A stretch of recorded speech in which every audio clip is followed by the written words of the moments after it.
सासी जी के लागल बाटे ठंडा बोलम दुगो अंडा ले आ दीना। सासी जी के लागल बाटे ठंडा बोलम दुगो अंडा खिया दीना। अंडा खिया दी दुगो अंडा खिया दी। अंडा खिया दी दुगो अंडा खिया दी। सासी जी के लागल बाटे ठंडा बोलम दुगो अंडा खिया दीना। सासी जी के लागल बाटे ठंडा बोलम दुगो अंडा खिया दीना।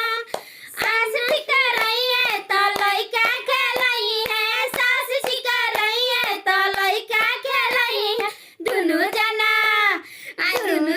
मरल जाई माजा बोलम तनी ताजा ले आ दीना। दुनु जना मरल जाई माजा बोलम तनी ताजा ले आ दीना।